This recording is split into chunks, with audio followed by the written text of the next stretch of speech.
पे आ चुके हैं लेकर आप सभी जीएनएम सेकेंड ईयर के लिए मेडिकल सर्जिकल नर्सिंग 1 का वीडियो नंबर 1 है एमसीक्यू का। बहुत लोग सारे लोग ये कह रहे थे कि ऑब्जेक्टिव्स कराइए। तो अभी से लेकर अभी सितंबर और पूरा अक्टूबर, ठीक है, सितंबर और पूरा अक्टूबर पूरा कंप्लीट जितने भी चाहे ट्रू फॉल्स हो, मैचिंग हो, ठीक है, कारण लक्षण हो, एमसीक्यू हो, फुल फॉर्म हो, जितने प्रकार के ऑब्जेक्टिव बनता है मैं आपको इस सितंबर अक्टूबर में डेली जो है अब से ऑब्जेक्टिव क्वेश्चन ही लेकर आने वाला हूँ। इसलिए ताकि जिनका एग्ज़ाम होने वाला है अभी कुछ महीनों में उनका भी जो है क्लियर हो जाए, और जिनका आगे 25 में होने वाला है उनके लिए भी तो है ही, ठीक है। बाकी जो सब्जेक्टिव हम रोक रहे हैं, जैसे ही अक्टूबर के बाद हम लोग शुरू करेंगे तो सब्जेक्टिव फिर से वहीं से शुरू होगा, ठीक है, 23 से 24 वाले के लिए। ओके, अभी हम लोग ऑब्जेक्टिव इसका शुरू कर रहे हैं ताकि जिनका नज़दीक में एग्ज़ाम होने वाला है उनका प्रैक्टिस हो जाए बेहतर से, ठीक है। चलिए देख लीजिए, यह वीडियो 1 है एमसीक्यू का। जितना भी वीडियो होगा वीडियो नंबर रहेगा उस पर। आज यह 1 है जिसमें आपको 30 क्वेश्चन देखने को मिलेगा। ओके, चलिए, कह रहा है हीमोडायलिसिस से उत्पन्न कॉमन जटिलता कौन सा है। बातें को समझिएगा यहाँ पे, ठीक है। चलिए देखते हैं। पहला क्वेश्चन कहता है हीमोडायलिसिस से उत्पन्न जटिलता क्या है। अब हीमोडायलिसिस मैंने आप लोगों को पढ़ा रखा है। हीमोडायलिसिस होता है, पेरिटोनियल डायलिसिस होता है, डायलिसिस का एक प्रकार है। तो हीमोडायलिसिस करने से कौन सा कॉमन जटिलता उत्पन्न होता है। पेरिटोनियम संक्रमण, यूटीआई, रीनल स्टोन, हाइपोटेंशन। तो सबसे जो मोस्ट जो आपका इसका राइट आंसर है, हीमोडायलिसिस से जो होता है, इन चारों में जो राइट आंसर होगा, सबसे कॉमन जटिलता होता है इन्फेक्शन का। ओके, दूसरा नंबर का क्वेश्चन है लंबर पंक्चर के उपरांत मरीज को कौन सा पोजीशन में लिटाया जाता है। मतलब एलपी करने के बाद मरीज को किस पोजीशन में लिटाया जाता है, ठीक है। तो राइट आंसर 4 ऑप्शन है, Fowler position, prone position, supine position, Sims lateral position. 4 में से राइट आंसर कौन सा होगा। तो जो राइट आंसर लंबर पंक्चर के बाद जो मरीज को लिटाया जाता है वह पोजीशन है ऑप्शन नंबर अपना सी, सुपाइन पोजीशन, ठीक है। आगे चलिए, तीसरा नंबर का क्वेश्चन है। आप लोग को भी मैं यहाँ पे मौका देता हूँ ताकि आप लोग मेरे से पहले आंसर कमेंट करें, आपको इसलिए मैं समय दे रहा हूँ, ठीक है। तो आप लोग कमेंट कीजिए हमें आंसर देने से पहले। भूख न लगना क्या कहलाता है। किसी को अगर भूख नहीं लगता हो तो मेडिकल टर्म में उसे क्या कहते हैं। हाइपोक्सिया, एनोरेक्सिया, एटेक्सिया, इंसोमेनिया, ठीक है। तो राइट आंसर भूख न लगने को इनमें से हम लोग जो कहते हैं वह एनोरेक्सिया कहते हैं, भूख नहीं लगना का, ठीक है। हाइपोक्सिया होता है आपका ऊतकों में ऑक्सीजन की कमी होना। इंसोमनिया होता है नींद में कमी, नींद का न आना, ठीक है। तो इस प्रकार से आप लोग सबका वर्ड समझ सकते हैं। नेक्स्ट है चौथा नंबर, अच्छा क्वेश्चन है यहाँ पे। कह रहा है नीमोथोरैक्स एक जटिल अवस्था है जिसका लक्षण क्या होता है। नीमोथोरैक्स एक जटिल अवस्था है, कॉम्प्लिकेटेड स्टेज है, जिसका लक्षण क्या होता है। Water collection in pleural space, air collection in pleural space, pus collection in pleural space, blood collection in pleural space. तो आपको पता है कि अगर प्लूरल स्पेस में द्रव भरता है तो प्लूरल एफ्यूजन कहते हैं। अगर प्लूरल स्पेस में हवा भर जाए तो उस स्थिति को हम लोग जो है क्या कहेंगे, न्यूमोथोरैक्स कहेंगे। तो option number B is the right answer, ठीक है।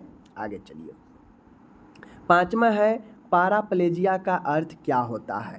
पैराप्लेजिया का अर्थ क्या होता है। Paralysis of upper extremity, upper extremity का मतलब होता है ऊपरी अंग। पैरालिसिस ऑफ लोअर एक्सट्रीमिटी मतलब निचला अंग। Paralysis of one sided of body, body के एक साइडेड में paralysis. Paralysis of all extremities मतलब सभी अंगों में लगना पैरालिसिस। तो पैराप्लेजिया का मतलब होता है कि आपके निचले अंगों में पैरालिसिस, किसी को अगर निचले अंगों में पैरालिसिस है तो उसे हम लोग पैराप्लेजिया कहते हैं, और वो होता है लोअर एक्सट्रीमिटी, ऑप्शन बी, ठीक है। तो ये बातें को समझ लीजिए। आगे है नॉर्मल सलाइन क्या होता है। नॉर्मल सलाइन क्या होता है? Isotonic solution, hypotonic, hypertonic, none of the above. तो नॉर्मल सलाइन जो होता है वह एक प्रकार का कौन सा सॉल्यूशन है? आइसोटोनिक सॉल्यूशन है। ठीक है, बहुत अच्छा प्रश्न है, आप लोग ध्यान से देखिए। 7वां क्वेश्चन है यहाँ पे, प्लूरल कैविटी के पस होना क्या कहलाता है? प्लूरल कैविटी में पस होने को क्या कहा जाता है? पाइएमा, एम्पाइमा, सेप्टेसेमिया एंड एम्फाइसमा। तो राइट आंसर इसका क्या होगा? 7वां का राइट आंसर होगा एम्पाइमा। ठीक है, प्लूरल कैविटी में पस भरने को हम लोग एम्पाइमा कहते हैं। क्या कहेंगे? एम्पाइमा कहेंगे। Option B. ठीक है, आगे है यहाँ पे 8वां क्वेश्चन, निम्न विकार में सीरम बिलिरुबिन स्तर बढ़ा हुआ पाया जाता है। विकार मतलब समस्या। किस समस्या में सीरम बिलिरुबिन लेवल बढ़ा हुआ देखा जाता है? तो hypertension, jaundice, acute renal failure, गाल स्टोन। मैं आपको बता दूं, बिलिरुबिन जो होता है यह आपके लीवर एलएफटी का फंक्शन के द्वारा, ठीक है, लीवर के द्वारा जो है सीक्रेट होता है। ठीक है, अब ये बिलिरुबिन का स्तर अगर बढ़ा हुआ पाया जाता है तो इस कंडीशन में आपका लीवर फंक्शन गड़बड़ रहता है। जब लीवर का टेस्ट करते हैं तो लीवर में ही बिलिरुबिन डायरेक्ट इनडायरेक्ट होता है, और वो बिलिरुबिन लेवल अगर बढ़ा हुआ पाया जाता है तो वह तब होता है जब आपको जॉन्डिस को सूचित करता है, लीवर के कंडीशन गड़बड़ रहता है। तो यह जो है ऑप्शन नंबर बी। हाइपरटेंशन होता है रक्तचाप का बढ़ा होना। रीनल फेल्यूर में यूरिन में आपका प्रोटीन आएगा। ठीक है, यूरिन में आपका वेस्ट पदार्थ जो है ज़्यादा आएगा। गाल स्टोन जो होता है ये वाला, यह आपका पथरी को बोला जाता है। ठीक है, तो ये आपका हो गया 8वां। 9वां क्वेश्चन है, एंटासिड का क्या कार्य है? एंटासिड का कार्य पूछ रहा है। पाचन कार्य में सहायता करना, गैस्ट्रिक मोटिलिटी कम करना, स्टोमक में एसिडिटी कम करना, उपरोक्त में से सभी। तो 9 का राइट आंसर जो है इनमें से स्टोमक में एसिडिटी अम्लता को कम करना। एंटासिड क्या करता है? जो हम लोग गैस उसको कम करने के लिए दवाई गैस का खाते हैं ना, तो वही एंटासिड जो है यह स्टोमक में एसिडिटी को कम करता है। ठीक है, आगे है पेप्टिक अल्सर के सबसे कॉमन साइट क्या है? यानी पेप्टिक अल्सर जो होता है सबसे सामान्य कौन से जगह पर होते हैं?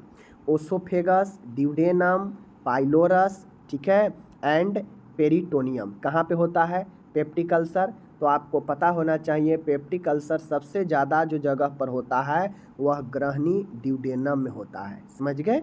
चलिए आगे है 11 नंबर का क्वेश्चन है, मैकबर्नी पॉइंट पर दर्द निम्न रोग का लक्षण है।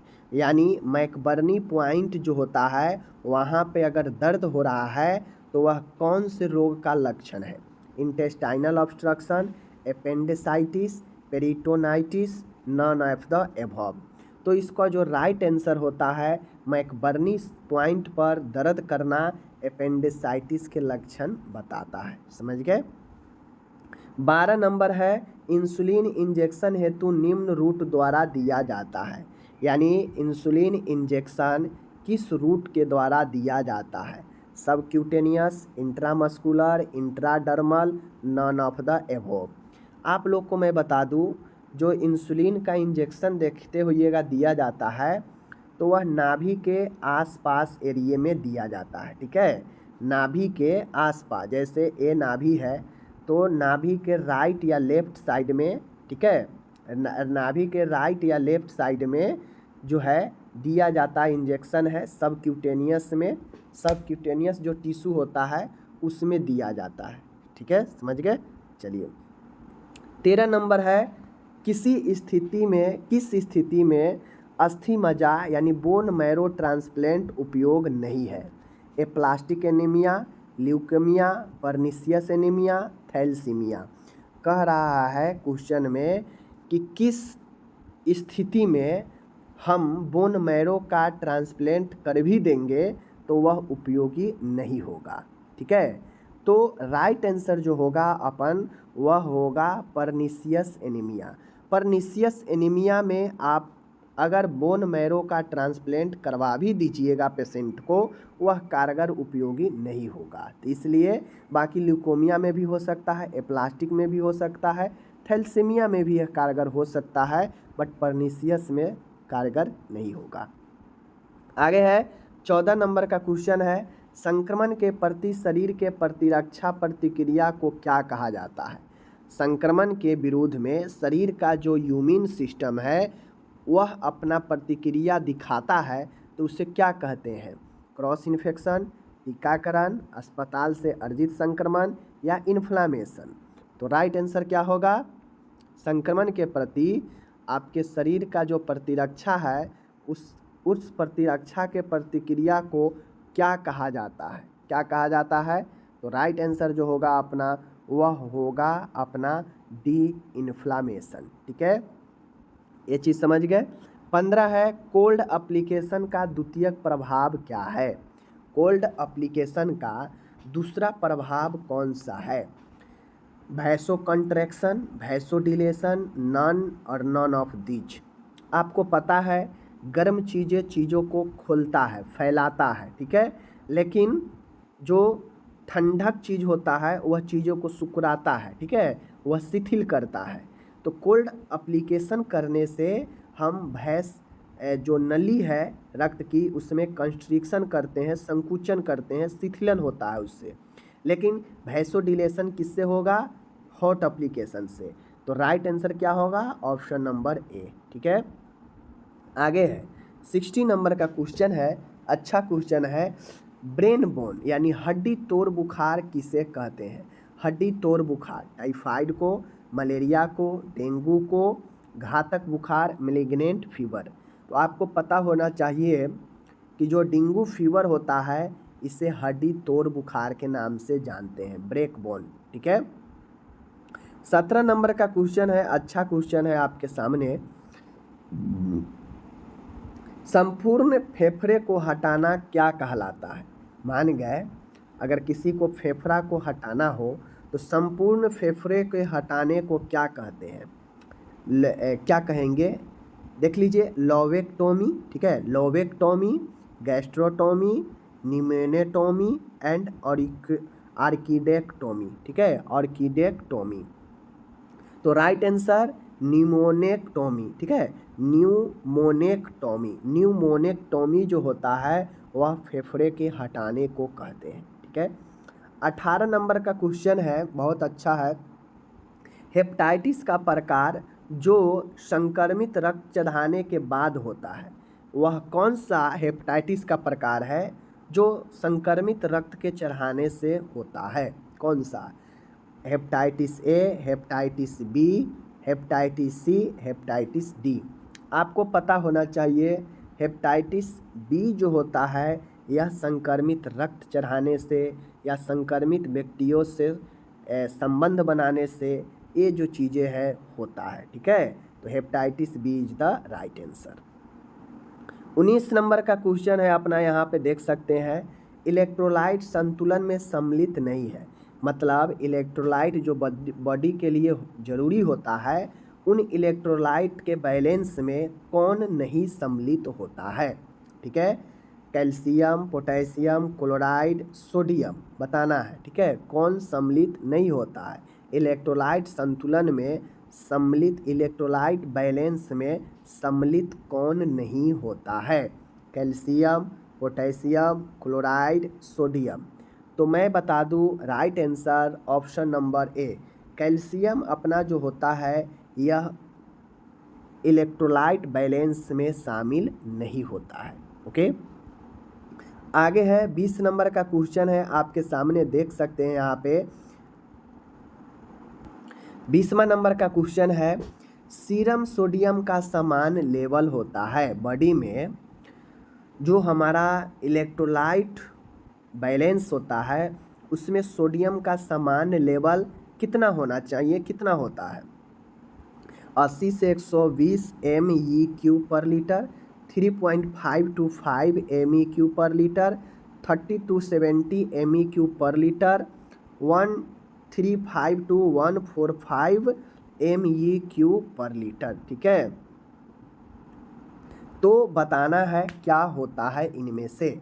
तो right answer option number D, वो 135 टू 145 MEQ पर लीटर। ठीक है, ए अपना इसका 20 का right answer option number D.